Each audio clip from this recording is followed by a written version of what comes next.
Good morning, good afternoon, good evening, and welcome to Bitcoin and Beyond. I'm Melanie Carstens, your host, and today we are joined by Tycho Onnasch. He is the former GM at Trust Machines, and he is currently building or founder of Zest. So, yeah, welcome. Yeah, it's a pleasure to be here, and yeah, I saw the show, before, and many friends were on, so yeah, excited to be part of it. Thank you.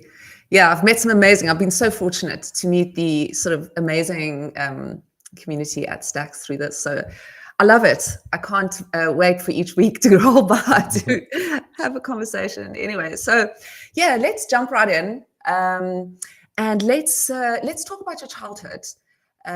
You said you are in the Netherlands, one of my favorite places on earth. So let's talk about that and maybe any cues that there were that you were going to end up building in Bitcoin, any early kind of feelings about the planet or whatever it was? Yeah, good question. It's always hard to answer that because it's kind of, retrospective in many ways. Mm. But yeah, no, I guess I grew up in Amsterdam, right, in the Netherlands, and yeah, I guess I was, quite studious kid from a young age, so and really drawn to studying history, and just kind of like, trying to kind of unravel the deep truths, behind many things in our world. And then went on to study history at university, right? And then one of the things that I found very, very interesting always while studying history was sort of like this idea of like, okay, what are actually the sort of the economic forces, right, that are shaping many things that are kind of going on. Because when you read the history books, it's like kind of, great men sort of standing up and making big changes, but often there's like an economic undercurrent, right, that sort of supports many of Yeah. those developments. And then it just kind of takes an event, right? It takes kind of one person to then sort of double down on it, right? And yeah, so I think that was always sort of very, very interesting to me. And then with that, like, the history of money and how sort of monetary systems develop was sort of, something I thought about, from early on. And yeah, then, while sort of, doing more techie stuff on the side, I guess those things kind of, united when discovering Bitcoin and, Mm. blockchains and all that stuff. Yeah. You studied obviously history at Oxford, and I'm fascinated with history and the kind of idea that we've almost been fed a history that has kind of been maybe we've been lied to a little bit about where it all kind of started. Do you have any thoughts on that? I'm very interested in Mhm. how far it really goes back as well. Are those the kind Yeah. of things you that were involved in it? Are you interested in that sort of thing? Yeah, I would maybe say, like, yeah, maybe being lied to is maybe not sort of the way I would put it, but it can feel like that, right? And maybe, that's then, in some ways that becomes the reality, right?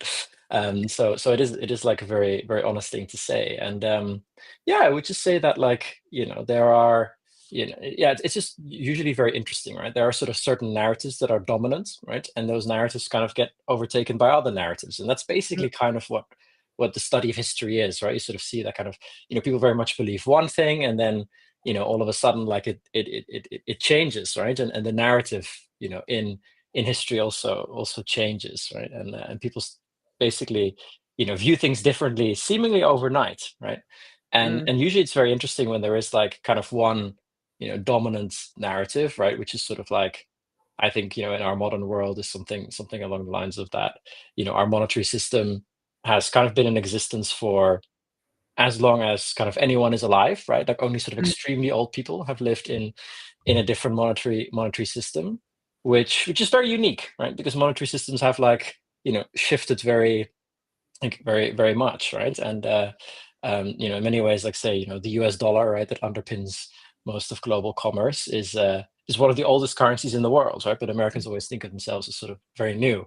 And that just creates these kind of this kind of friction, right? Where sort of people believe so much in one thing, right? It's so sort of strongly of a group thing kind of thing that the status quo is not going to change, that then the change can even be more intense, right? And more abrupt and more drastic, right? And I think that's kind of what that's sort of what I'm seeing in with Bitcoin, right? It's like the groupthink was so strong around that the monetary system would never change, and it was kind of this God-given thing that even creates like a bigger opportunity, right? It makes the opportunity even bigger for people who sort of like inquire and go deep, right? In a way, to me, it feels a little bit like, I know this is probably a bit of a stretch, but like we are experiencing like the fall of the Roman Empire in many ways. When it comes, we're in one of these changes that I think hasn't happened in a very, very long time. Yeah, I definitely think so. I mean, these kind of I mean, maybe sort of people watch this back at a later stage, but we're just, I think, 1 week after the big sort of tariff announcement, right, by President Trump, and many sort of people are talking about this sort of idea of, or Balaji talks about this a lot, right, the author of the network state, about this idea of like, this is the end of the American empire, and there's sort of a lot to that, but I think we've kind of been conditioned maybe a bit by the previous time such a big change happened, when it was kind of the British Empire sort of rolling over into the American empire. Maybe we're conditioned a bit that there is something new that's immediately waiting for us, right? And it's going to be overtaken by crypto, or it's going to be overtaken by China, as maybe some people believe, right? But maybe it'll just be a bit messy for a while. That's also entirely possible, and things also don't change overnight. But yeah, I think if one thing is interesting about the study of history, then it's that when something kind of looks inevitable, that something changes, people usually think it will take 20 years, 30 years, 40 years, but it just kind of then takes one thing for it to just change very quickly. And that, yeah. It's that saying, slowly then all at once. Exactly that. It's kind of like this, like in I always think a great example is like in 1900, right? And people were kind of plotting the productive capacity of the British Empire versus the United States, and they were sort of plotting, okay, if we keep going at these trend lines, then the United States will overtake the British Empire in productive capacity in the year 1940, right? That was kind of when they plot, okay, then it will overtake it. So people in 1900 had this kind of idea, okay, like America is coming up, and at some point it will overtake. But then it already happened in 1916, right? Because the First World War broke out, and a lot of weapons were being produced, and then that was your event, right? The thing that was inevitable then all of a sudden happened very quickly, and we'll get something like that for Bitcoin. And until that happens, it just maybe feels like we're waiting or something like that. But yeah, it probably will happen. But the beauty of it is too that we play an active role in this, right? So we can also kind of help shape things a little bit. What a wonderful time to be alive, right? To be able to experience this, and to have, if you think about sort of great innovations historically, it's kind of very concentrated. The sort of the group, the people who are heavily involved in it, or who heavily congratulated for it, or whatever. But when it comes to this, it's just such a wave. It's a tsunami of people that are kind of building and pushing it forward, and it just keeps collecting people as it grows. Very exciting. What do you think of Balaji, the network state? I think it's very, very interesting, right? I think he's probably one of the clearest voices in like global affairs for anyone to follow. Like, I said it to my parents to be like, stay in the loop. This is the way you get like, this sort of really makes you think. But I mean, sort of, do I fully believe in the thesis of network states? I mean, I'm not sort of so concerned about that, but I think what I mainly find very interesting is sort of his analysis of like maybe the way that MAGA crowd is overestimating itself in some parts, the way that people may be underestimating China, this idea of like the kind of united decentralized internet versus the scenic superstate, right, as he always says, in the as sort of things are lining up for the next for this century essentially.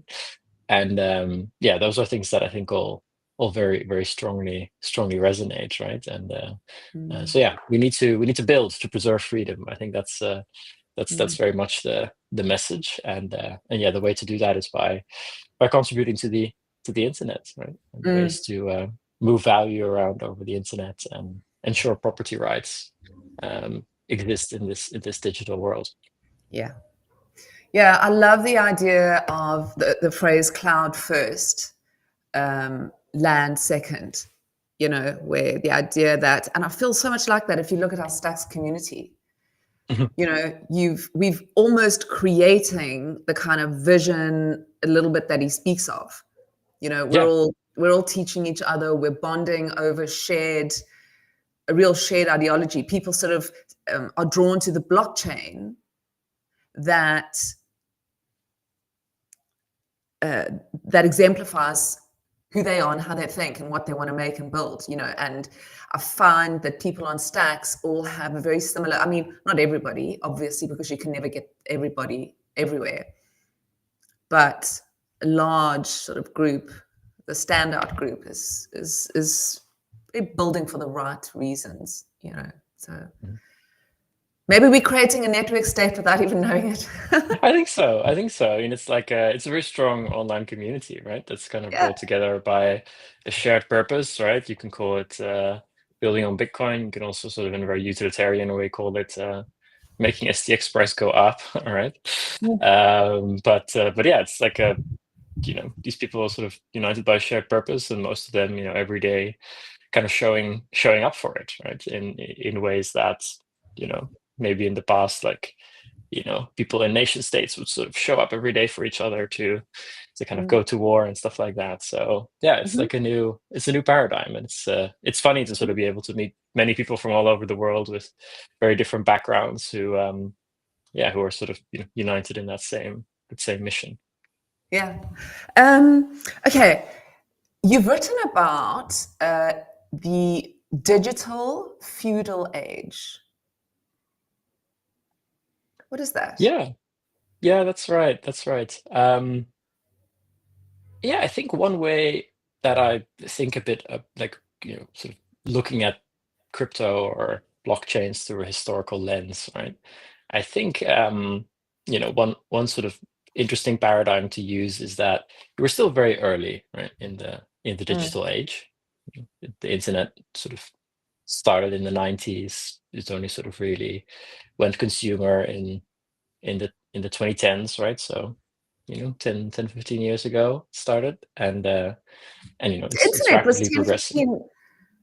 Yeah, it's Oh my very God. recent, but things go fast, right? And yeah, It like feels, the sorry, but that feels so weird hearing you say that. It feels so long. Anyway, sorry. yeah, and this idea of the digital feudal age, right, or digital feudalism is like, if you think about medieval Europe, right, which is kind of where the modern world comes from, right, in many ways.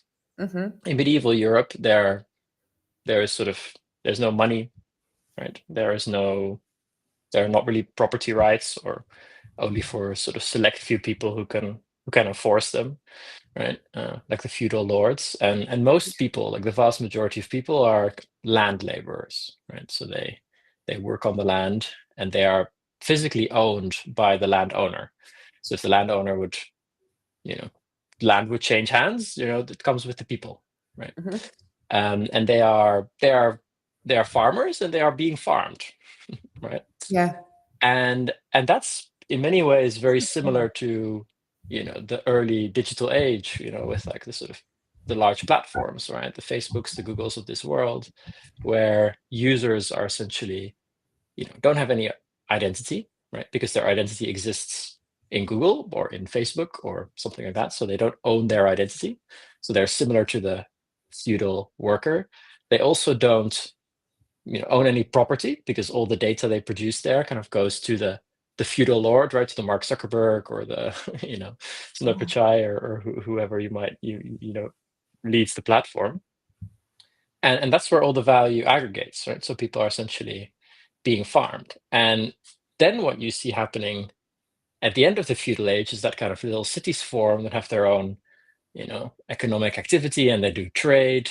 And the people in the cities, they are free, right? They have an identity, they have a name, they can, pass on their stuff to their children and so on.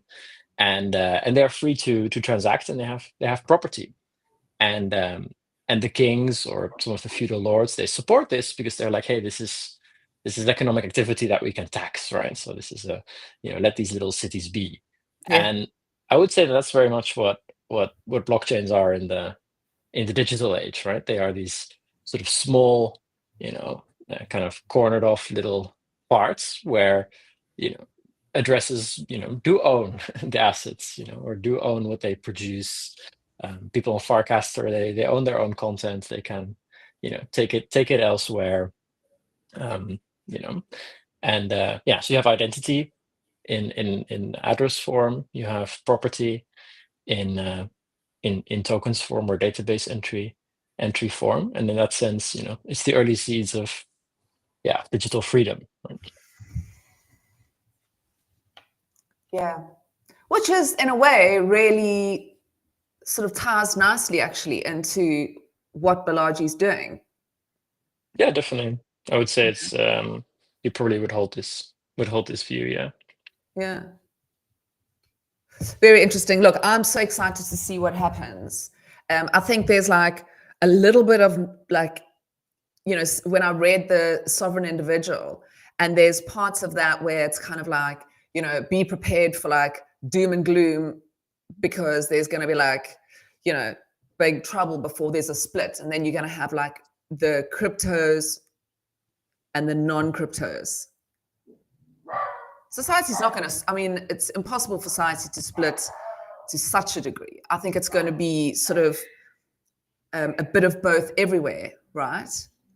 Do you see it existing like that, sort of fiat and Bitcoin together? Or do you think ultimately, I mean, it's obviously very hard to predict, but Yeah, I think somewhat, things coexist usually for a long time, right? Like progress is kind of doesn't happen everywhere all at once, right? So the feudal age well, in Western Europe, right? So say where I'm from, in the Netherlands was probably one of the first places where cities came up and people started having rights and property. So you're talking in the 1500s, right? 1400s, maybe 1300s in some cases. And then in the 1600s it really takes off, right? But in Russia, right, feudalism existed until 1860, right? So that's 150 years ago.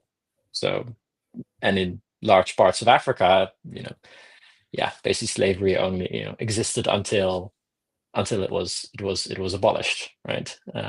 Also fairly recently, or in many ways maybe it still kind of continues under the hood in some ways, right? So progress is sort of it doesn't happen everywhere at once, but it's probably best to just be in the place where it's happening, right? Rather than waiting in the place where it's not happening for it to come to you.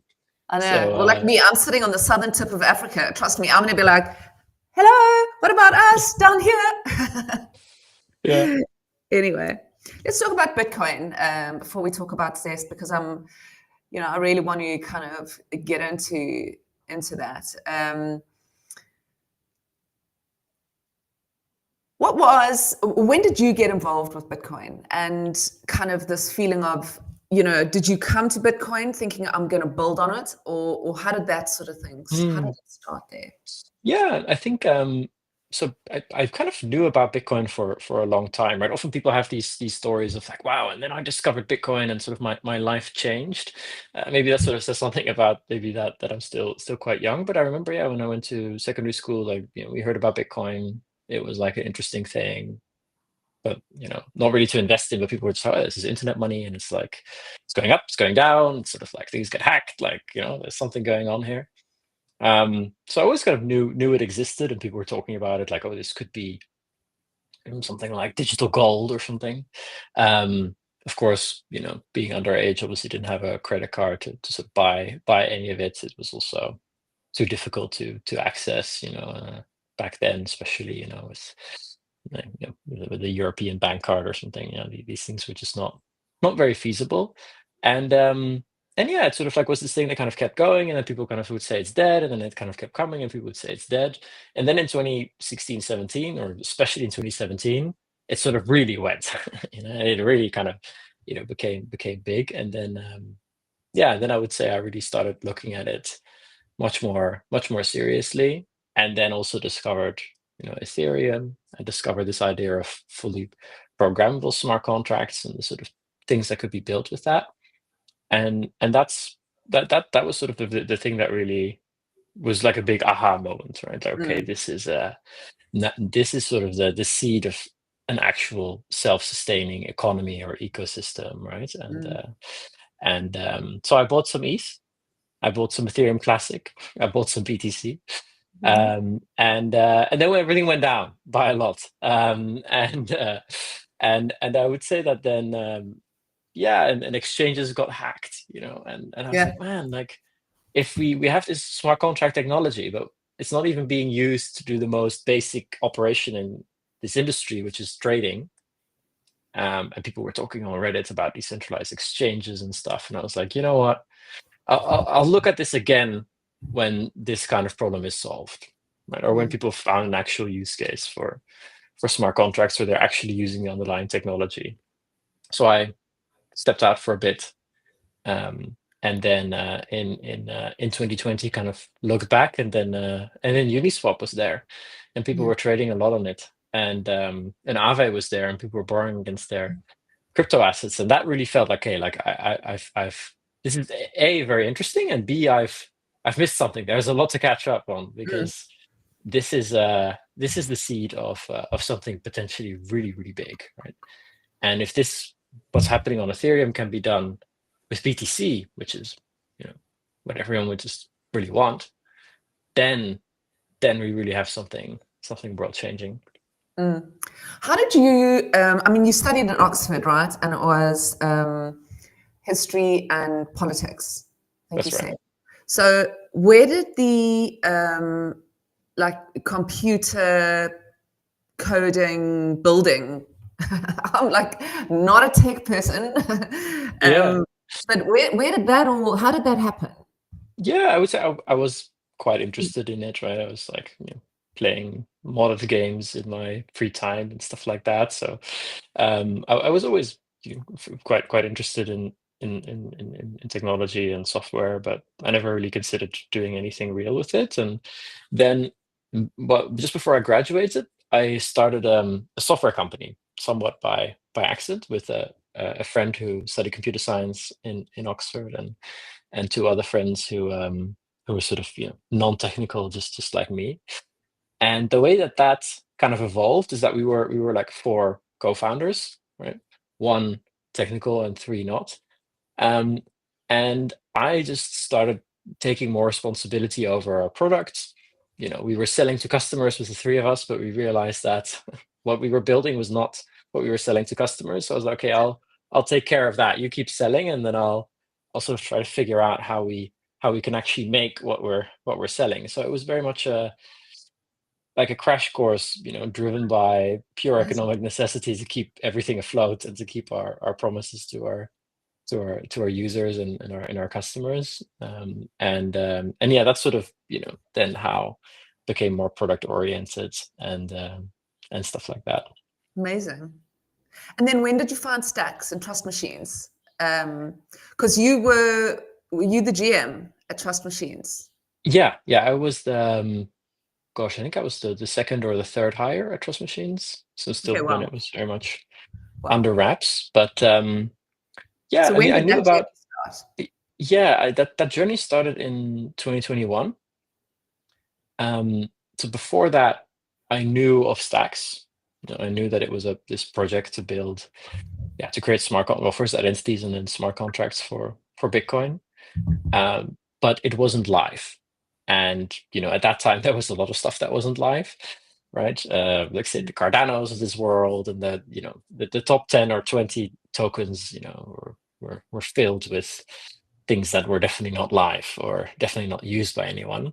So I Yeah. was a little bit like, okay, this looks very legit. There are very serious people working on this, but like, let me just see something, right? And then the Stacks mainnet launched. That was January 2021, and that was just as we, basically exited the SaaS company that I started before. Hmm. And then I was like, okay, this is interesting. People are building stuff. Then the first decentralized applications are being built, and I started getting more involved in the community, and basically through Twitter, and then eventually met Monib, and then he asked me to join Trust Machines. Wow. So that was 2021. That's right. Okay. So that was when I also came along, bouncing along into Stacks. Okay. Yeah. So you joined Trust Machines. And what was it like back then, Trust Machines? Because it must have been very few of you and kind of Yeah, it was super very early. disorganized in a Mm, great way. I said pardon? it was super disorganized in a great way. Um, yeah, like the original, like when it started, the idea was very much, okay, we're going to build applications on Bitcoin, and since Stacks is, basically the only thing that's really usable, we're primarily going to build stuff on Stacks, or if we build stuff, we'll have to use Stacks. And yeah, Munib basically hired me because he was like, okay, stuff about DeFi. I've been using a lot of DeFi protocols over that year. It was like a sort of big, crazy DeFi party, right? With like 10,000% APY here and there. And like I was just kind of like playing Sure. around with some money, and just doing that in my free time. So I was kind of one of the few people that knew about Stacks and DeFi at the same time. So Munib kind of set me off being okay, like, go build a Bitcoin DeFi app, and brought on Emil and Fernando, right, my co-founders, and we're like, okay, how would we do that, right? Specifically, a Bitcoin lending app, because that's what people want to do, right? They want to collateralize their BTC, or they want to earn yield on it in some way, and that's lending, right? That's basically the way Mm. that's done, and yeah, that's where the journey started, and basically we came up with a prototype that was unusable, and then we're like, look, if this lending yield generating kind of activity for BTC is ever going to be possible on Stacks, we need a way to move BTC from the L1 to the Stacks L2 in like a feeless, trustless way, right? And that's kind of the core insight that, then after obviously a lot of work, right, kind of combining our kind of practical, approach with Munib's technical vision, that led to essentially SBTC and Stacks Nakamoto. So I worked a lot on those two things, and the first designs, and kind of setting that whole process in motion. So when was that? So this started a long time ago. You've been It building did. on that for Yeah, so I would say, late 2021 we got started. wow. Early 2022 we realized it wasn't sort of going to work. And then I would say in early 2022, kind of the first like designs or design space sort of prototypes for SVTC came out. And then in September 2022, it was kind of solidified. It was like, hey, if we need SBTC, then we actually need to sort of, create Bitcoin finality for the Mm. Stacks chain. Otherwise, it doesn't work. And if we create Bitcoin finality for the Stacks chain, then we can introduce validation, and we can also make things faster, right? And that's where Nakamoto came from. So like that's at the end of 2022 that all kind of came together, and then the white papers were launched in December. What sort of size team did you guys have to create this probably like, I mean, radically groundbreaking tooling? How many people does it take to do that? Yeah, I mean, it I took a mean, long time, didn't it? It took 22, 23, nearly 3 years, I guess. yeah. I mean, so it didn't take so many people to sort of figure out what the requirements were, and like how the system should work. I would say that it mainly took a lot of people to actually, to build it and to test it and to make sure it's robust, and so on and so forth, right? So the actual kind of product effort was, I would say, is relatively light touch. part of it, and then the really heavy sort of hard work, time-consuming part of it is making sure that you have a signer system that works, right? That it's coordinating properly, then that's very well tested, it's very well audited, right? And all of these things. So doing SBTC and Nakamoto is very similar to building an entirely new blockchain from scratch, right? So so that's obviously where a lot of time went into. It's beautiful to me, only recently kind of was I exposed to any form of code. I've kind of been one of those people that just press a button and the magic happens behind it. And with AI, that's changed everything. My son builds games. He's young. He's 12. He doesn't know how to code. He knows a little bit, but not enough to build a game. He tried to hire a dev, like a real world Roblox dev. Wow. He wrote him a mail. I'm like, you can't hire anybody. You don't have a job. Anyway, and we used AI. And so I just started really looking at it as a language, and it's so beautiful. It's like poetry, and you've got to kind of get it all right, and then it works so beautifully, but there can just be one or two little things, and you've just got to move those words around. I don't know. It seemed very poetic to me. Mm-hmm. Yeah, you're speaking with computers, right? And that's kind of an instruction manual for a computer or a computer system. And but yeah, what you're saying is kind of exactly right? And of course, AI enables a lot of great things, but specifically for like critical systems, like something like stacks, you really need the very, very experienced, capable people looking at that kind of stuff, right? So I wouldn't trust it to do. I mean, when we first started, because obviously it's a lot about prompting as well. And the first thing, we wanted a car, and we were like, make a car that drives, was my son's like prompt. That's why I started helping him. And it's like the car and the wheels, like it just goes like forward for like a minute, and then the wheels fall off, and it's like, okay, you've got to say, make it drive like in perpetuity. It was funny. Then we would do another thing, and then the wheels would come out on top. So you definitely wouldn't want to trust it with anything at the moment. You wouldn't want to trust it with anything. Yeah, I mean, it's for things where you could just move fast and break things, and then definitely, right, when the stakes are not so high. But one of the funny things that I always mention is that my co-founder, who works on the smart contracts, also worked on a lot of the smart contracts that sit behind SBTC and so on. He told me, like, because clarity on stacks, right, the smart contract language, there's not a lot of people who really know it in depth. And he said he was asking ChatGPT about something related to clarity, and then he said, yeah, and I got my own code, right? So ChatGPT served something that he wrote previously somewhere else, which I think goes to show like how small this ecosystem really is, right?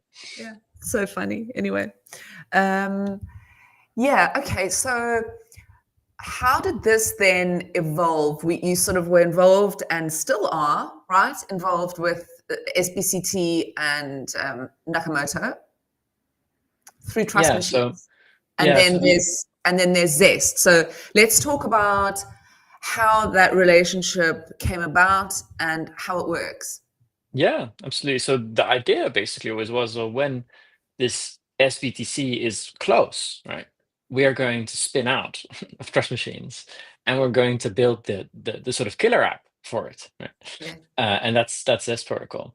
So that was always like the idea from the beginning, because that's kind of what we started with, right? We started with this, but we were brought in not to build a blockchain. We kind of ended up helping out with that, but we were brought in to build an application, right? And found something.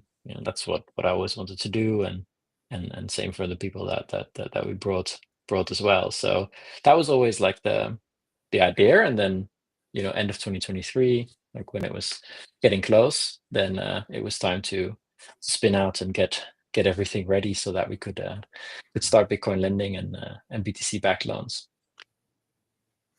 For anybody who doesn't know what Zest is, for people who may watch these in the future, And also I make nice little clips, so it might be a nice clip for us to do. Why don't you tell us, what is Zest? I mean, we already know what it does, but sort of, what it does, and for sort of non-technical people who might be interested to, and the problems that sort of it solves, or the offerings that it is for people who, I've got some Bitcoin, okay, what can I do with it?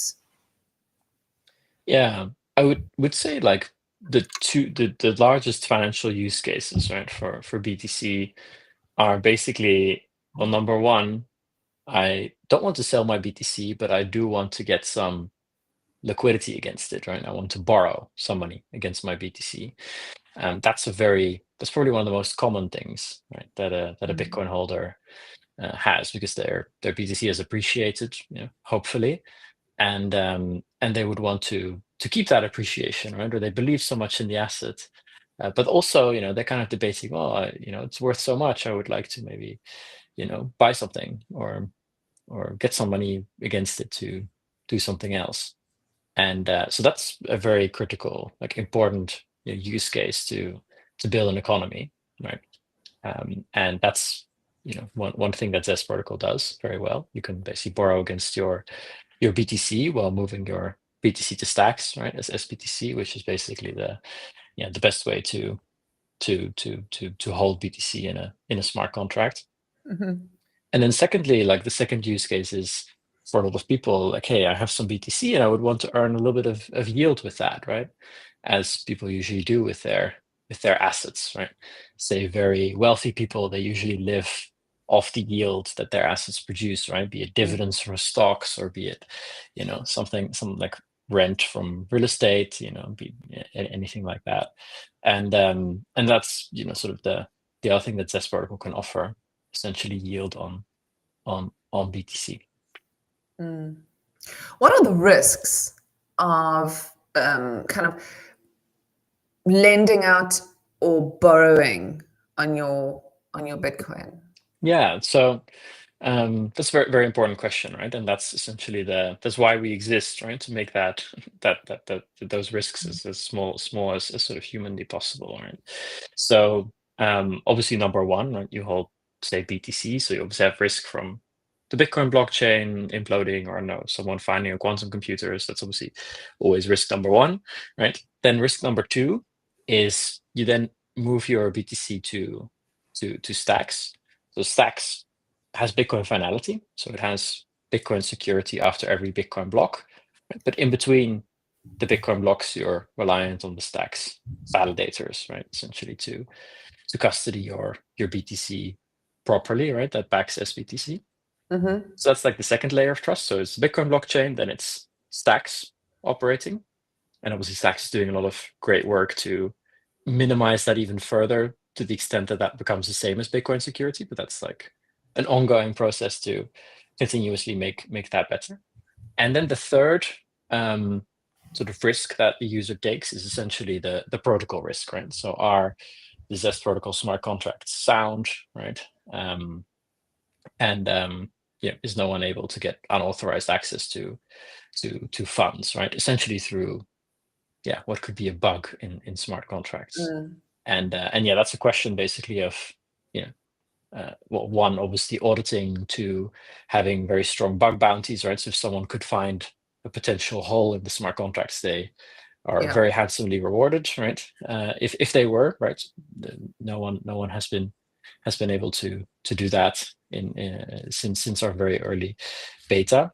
But yeah, someone could essentially make six figures if they would find some way to get unauthorized access to assets. Really? And God, yeah, I need to learn how to be a bounty hunter hacker person. oh, these people are some of the some of the best paid people in crypto. Yeah. Wow, interesting. Sorry to interrupt you. No, but by all means. So those are really the three risks that a user takes, right? So Bitcoin, stacks, and then the underlying protocol. And of course, Zest Protocol is the largest DeFi protocol on stacks, also in terms of assets. So yeah, it's been around the longest, right? We had any issues that we had, we experienced them during our kind of closed beta, right? since then it's been smooth sailing with $50 million in funds, which that's kind of how you get strong in this space. That's amazing. And what about, I've heard things like when you put your money in, then you've got to be careful, like there's no actual sort of risks once you've deposited your funds. They're safe. Well, it's. I mean, of course, these three risks always Besides remain. those three things, I mean, it's what is it called when? I can't remember the word now. Oh, never mind. There's something I wanted to ask you because it's one of the things. I mean, now I've got no stacks. I was hacked last week, and I'm very sorry to hear that. I was very sorry to hear that. It's okay, I know. And I just right now before the show, I had my last what that was left because they took all my Bitcoin, they took all my stacks that was lying around, all my runes, my meme, everything. 4 years, 30 wallets. Poof. Anyway, I had some stacks that were because they couldn't take the stacks, obviously. Right. And but they were going to clear on a block time, and the block happened 10 minutes before the show. And I was sitting here, I had the funds, I was going to put like, $100 on the fee just to like get the money out and to try and beat them. And they beat me. So I was like, oh, that was the last of it. Anyway. Yeah. It's terrible. That's terrible.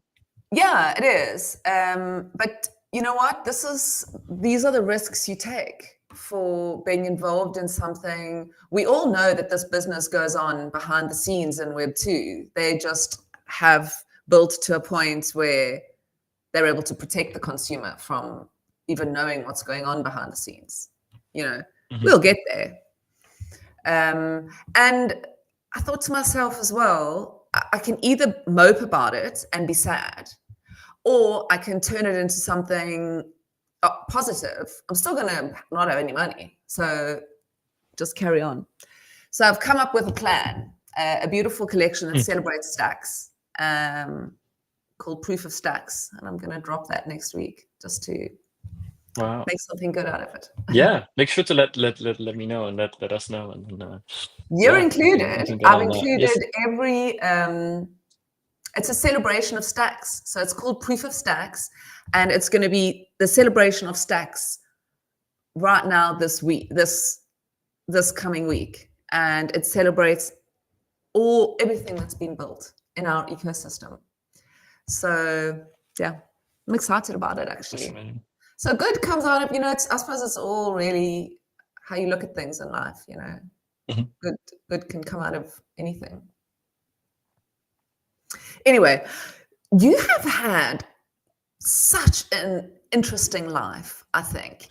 And I read somewhere. I hope it only gets more interesting. That I hope so. Yeah, it does. It's like, especially now, and especially in the work that you're involved in, but now you have debated Nobel Prize winners. I read somewhere debated Nobel Prize winners, written about monetary history. You've done all these crazy things. Sorry, I've got a bunch of people arriving at my house. No worries. They all just walked in, like 6 people. My son's birthday on Saturday, and his Happy birthday. Thank you. It's today? No, on Saturday. But his best friend, they're 12. Kids today are crazy. His best friend is 12, and he baked him his birthday cake. So the 2 boys have just arrived here now, walking in with this big cake. You can see this is real. This is unedited. This is live. This is life. Okay. It always reminds me of that. Remember when that guy was doing that news broadcast and his kids came in? Do you remember that? Yeah, but back then that was revolutionary. I think then afterwards we had COVID and everything, and it's more normal for people's lives to be included in work or these things. Yeah. Anyway, so yes, let's talk about that. I mean, how did that happen? What did you debate? How does this fit into like the grand story of us and civilization? And it's a Yeah, big question. yeah, big questions, but I think it's yeah. I mean, if this is sort of what I guess what gets me out of bed every morning, right? It's okay, Yeah. we're building something new, and and it's essentially like, you know, Bitcoin is a store of value today, and even the Treasury Secretary of the United States says that, right? It is a store of value, but it's not yet an economy, right? Or Mm, there's no sort of civilization built on top of it. It's just a store of value today, and that's kind of what we can do. And of course, civilization starts with, yeah, with finance, right?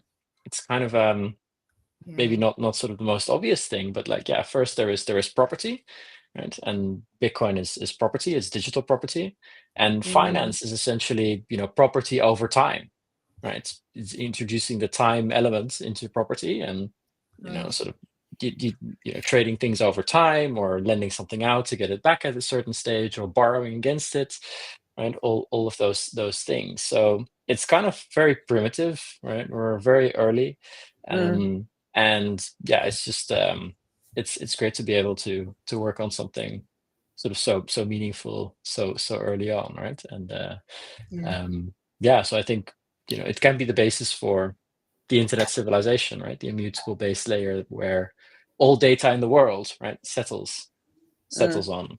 And mm. yeah, I think that's very exciting, and I think that's the vision that many people in Stack share. Is that what I mean, what was the debate with the Nobel Prize winner?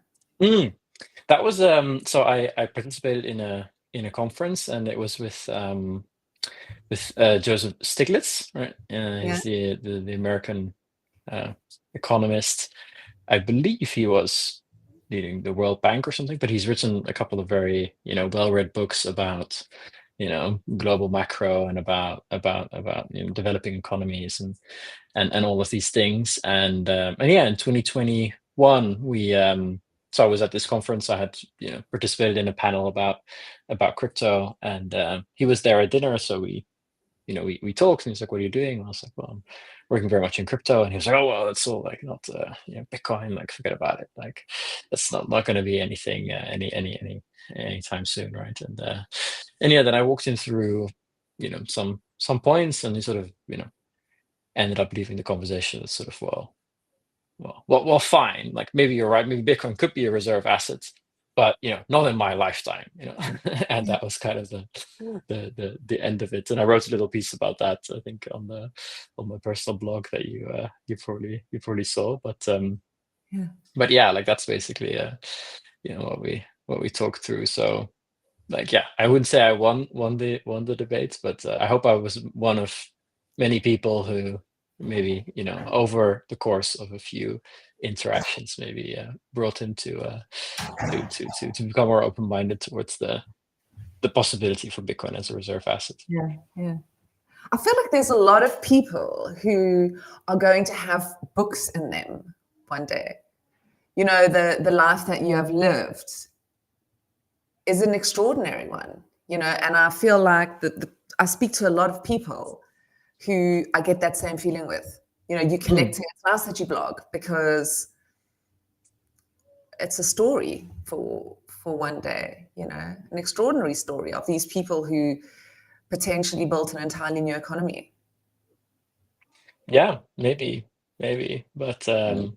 I think the beauty of it also is that many people were totally forgotten in their lifetimes, who then people wrote great books about. So Yeah. yeah, it's an outcome that, yeah, that could happen, but I don't really think about it so much, I guess. Mm. Yeah, We it's a never problem know. for another day. Yeah, you never know. You can I'm a write the writer. books, yeah. You've got a lot of books behind you. What is your favorite? How do you read? Do you read kind of what do you read? Yeah, so these are actually, I'm just visiting my family right now in Amsterdam, and these are actually my father's books. So I'm sitting in front of a very big bookshelf in our sort of little library office setup here. But yeah, when it comes to reading, I guess I usually just read some new books that come out. I think Alex Karp had written a very interesting book, The Technological Republic, that I read recently. Usually just on a Kindle, right? Just kind of flick through a few things. But yeah, sometimes it's also nice to really go into something timeless and immerse yourself in a new world, right? I studied a lot of Latin and ancient Greek at school, and just like to really go in a different universe and see that people are operating there, that they're still human, they're still doing kind of the same things that we do, but just in a completely different context. That's sometimes liberating, but I also have to say I haven't really had that much time in the last year to sort of to read. So maybe that's something I should make more time for. Yeah, you strike me as a person who would, like, on a Sunday pick up a book, chill Yeah, back. I would If you weren't if having to flick through crypto Twitter and 1,200 bookmarks open up on your screen, right? yeah, The and life I is usually really don't. I have to know. interesting. I don't spend a lot of time on Twitter on Sundays. Of course I do during the week, but yeah, no, spending time with smart friends, spending time with family, trying to read a little bit when the opportunity arises. But yeah, sometimes you also have to run errands and make sure that during the weekend you kind of get ready for the coming onslaught of the week. So yeah. And the inability to leave your machine. What are your, like, personal thoughts on AI? Mm. Personal thoughts on AI. I think it's a revolution that's, I think, on par with crypto, right? So in terms of its impact, right? It's similar to, yeah, it feels to me similar to electricity or something. It's like this sort of very unique thing that you have intelligence on tap, right? Similar to how maybe people who had electricity, they were like, wow, we have light whenever we want, right? Like that's incredible. I love that Um, analogy. and I try to use it for more things. It's surprisingly good also at, yeah, at obviously code, at like writing stuff, but also just that, like, understanding yourself better. If you ever sort of are looking for like a coach, right, or like a sort of a therapist on demand, right, you can have very intelligent, serious, deep conversations with Mhm. AI about these things, right? So yeah, I would say it's very revolutionary, and it's going to change everything. And AIs will be banked with digital first money, right? That's that's, I think, the future that I see. I think that you see, that we all see, right? So this Mm. AI revolution is also going to it's going to propel crypto in many ways, right? Because it's just the natural way for machines to transact. Mhm. I know, it almost feels like it's going to be the currency for AI, you know? It Yeah. Or more to so solve than the AI alignment kind of problem, right? I think that's, mm, like, this is the thing that effective altruists were thinking about all this time. Like, hey, like, how do we program these AIs in such a way that they are good, right?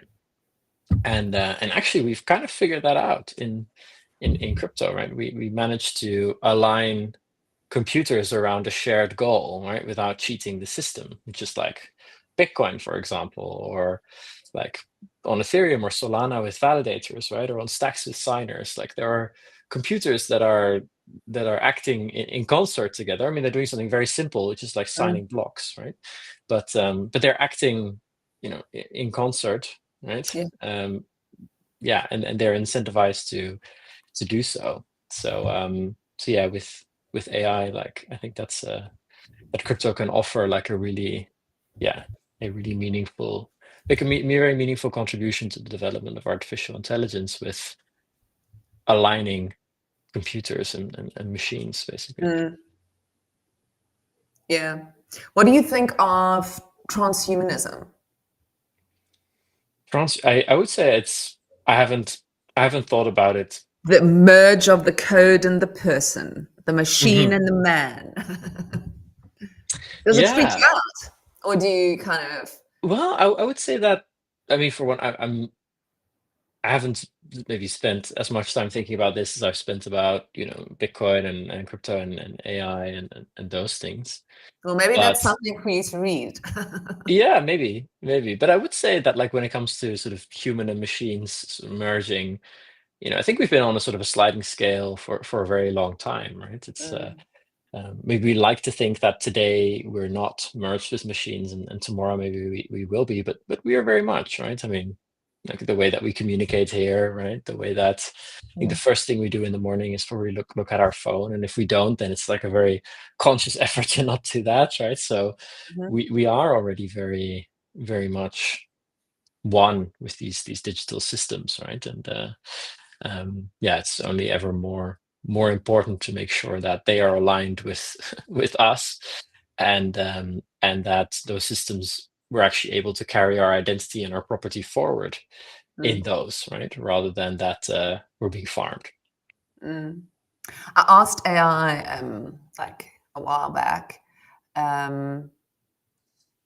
because it said something to me. I kind of ask it the weirdest things, and it said something about us being in the human-led phase. So I said to it, "Well, what happens after the human-led phase?" And so we kind of got into a conversation like that, Mm. and What did it say? What was the first thing that it said? it spoke about this where we merge.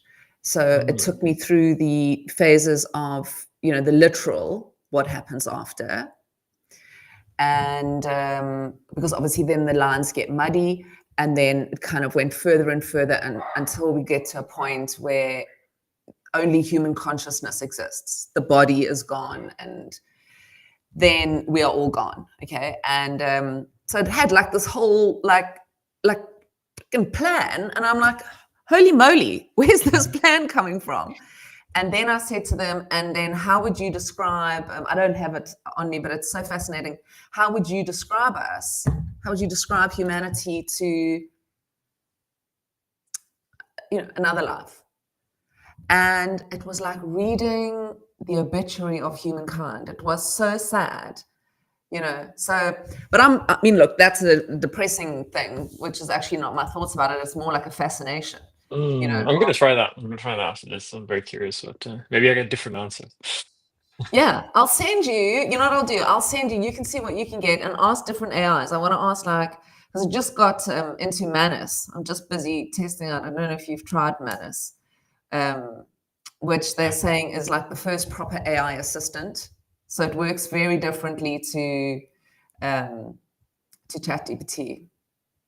But ChatGPT is my friend. I can't dump Mhm. them just yet. um, all right, so let's give the standard kind of towards the end of the interview questions. Um, for people out there who, your life story and what you've done so far is extremely inspirational. So, how does somebody do that? Is it something that is just inside you?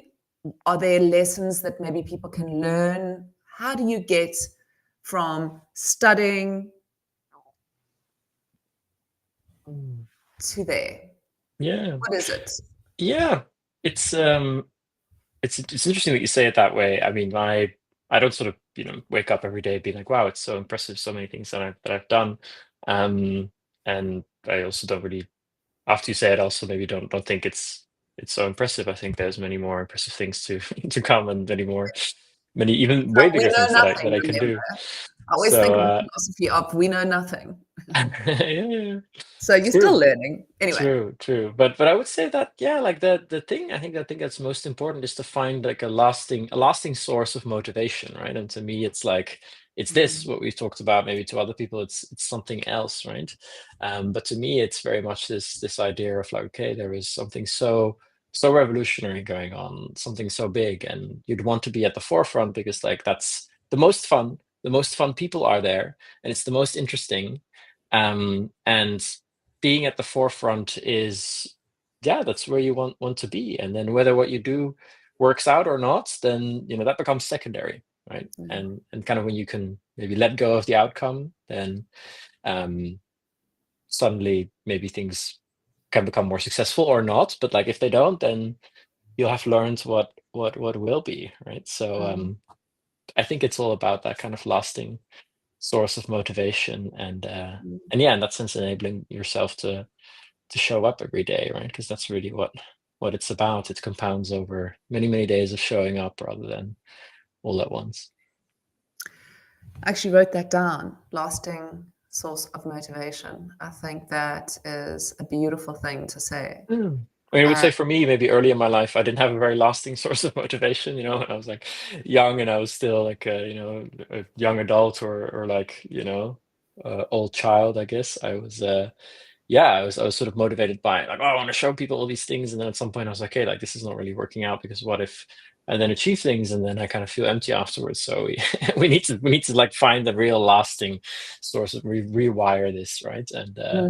And yeah, then you can just keep going, and yeah, I feel that's kind of the most satisfying way to live.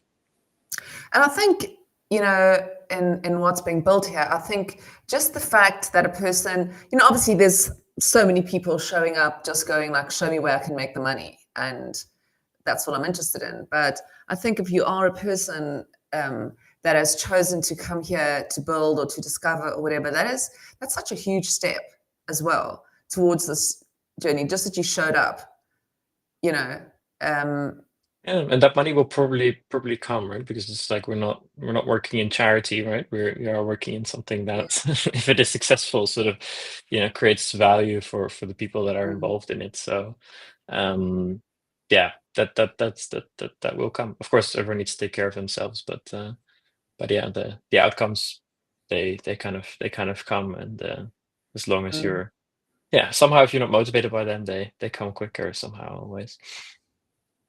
Yeah. All right, so let's do some rapid fire questions. This is a new thing I'm trying. I actually got a box of, it's so funny. It's like if when your parents pass away or your grandparents pass away, and then like years go by, because obviously, especially if you're young or even just through life, you change so many times. Your questions for them are always there. You always have a question for your grandparent or your parent, So there's a box that you can buy, and inside there has got like hundreds of questions about them, and then you can film it, and then you've basically got this, So that I was thinking to myself, I want to bring it on this interview, and then I was going to hold up cards, and I was going to make you pick 3 cards. Okay. And I was going to ask you the questions, but I left it. I've moved my office, and I just made a makeshift thing down here, so I don't have it. So we're going to ask you just some random ones I wrote down. What is your favorite book of all time? Gosh, my favorite book of all time. I'd have to say it's the Iliad. Ooh. I've just downloaded that on audiobook. Yeah, it's great to listen to parts of it or jump in randomly. I think it's a very full, accurate description of humankind. Yeah. All right, very good. I like it. You and me can, once I've read it, I'll let you know. We can have a book review. Yeah. Okay, one lesson from Oxford that you still think about. Oh. One lesson from, I think, I would say maybe what I said about the lasting source of motivation, right? That's nice. You can maybe get there on, sort of on the path of burning things kind of on the way, but then to really sustain that for 40 years or longer, or a lifetime, you need a lasting source of motivation. And isn't that why they say to find where you want to go with your career, you start with play? Because the more you play, the more you find out who you are. And you know what I mean? It's easier. Those are the kind of things you love. If you forced me to be like a pilot, I wouldn't have a lasting source of motivation. Yeah, exactly. Sunrise or sunset? Ooh, I would think sunsets because I'm usually not awake at sunrise. Yes, good point. That is actually very true. You're obviously not a parent I'm not. I'm who not. has I'm a happy to child give that that goes away. to school in the winter. Yeah. um, one historical figure that you'd like to interview, and don't say me. Ooh. Just about to. But yeah, one historical figure I'd like to interview. I think, well, maybe for what I'm doing right now, it could be very interesting to to speak to one of the early Rothschilds, right? And to figure out like, hey, how did they set up this sort of interlinked system of credit? And yeah, how did that actually work? Just that would be a very helpful interview, actually, or very Yeah, interesting. it would be helpful. It would be illuminating, and it would also be. We don't really know many of those things, right? Like we often know sort of, okay, there were like these and these financiers or something, but like how exactly did it really work? Like, okay, someone comes in with a loan, this, you write that, where does that debt paper go? Like, how did that actually really work? And I think that would be a very interesting exercise to sort of understand as well. Like, yeah, do the things that we now reimagine or rebuild, like, are they the right things? Maybe there's something interesting we're missing. Stacks actually needs a scribe. A scribe? Yeah, like somebody who just writes down everything that happens so that we have that one day. And they write about what's going on with Bitcoin. And because, a lot of this is going to end up being, like other people are going to write a book that weren't here, or, I don't know, a random thought. What would you be doing if you weren't doing this? Ooh, yeah, I guess very practically, when I sort of exited the first company I started, right, the SaaS company, I kind of made a list of like things I thought was interesting, right, like working on building a better like financial future, right? That was one. Another one that I was very interested in was defense technology, right? And essentially this kind of stuff in 2020, right? And especially in Europe, right? It was kind of, okay, look, if say Germany is really going to spend a serious amount of capital rebuilding their military, they'll have the third largest one in the world. So there's probably some very interesting things to be done there. Well, Yeah, there were a few other things, but this one was like the other thing I was most interested in. amazing. Okay, let's see. That brings us to, that I think we can stop on that one. Otherwise, I'll just sit here asking you random questions all night. Okay, well, I think, it's been for me just a wonderful opportunity to speak to you. I don't know if there's anything else you'd like to add, any closing comments, or maybe some alpha, or... Yeah, I guess in terms of closing comments or alpha, yeah, it's going to be an interesting time for DeFi on Stacks, I think, this year. I mean, obviously we've not seen sort of crazy fireworks so far, but there's been a lot of work, behind the scenes to really, lift up the whole ecosystem. So yeah, like stay tuned, and yeah, I'm very excited, Monibus too, and everyone in the Stacks leadership to give it a really big shot this year at making a lot of things very real. So that's definitely something I'm very excited about. And go to zestprotocol.com and check it out, earn yield on some assets, earn yield on your BTC. And yeah, we have the highest yield on BTC on Stacks today. Amazing. Yeah, really amazing talking to you, and I hope you enjoy the rest of your evening. We're on the same time zone. Very nice to talk to somebody where you don't have to make it dark outside because it's still morning. Absolutely. Yeah. Good. Well, it was a pleasure, and yeah, great evening to you too. And then yeah, let me know when it's out, and then looking forward to sharing it and stuff It's like that. out now. It's No, it's out live. already.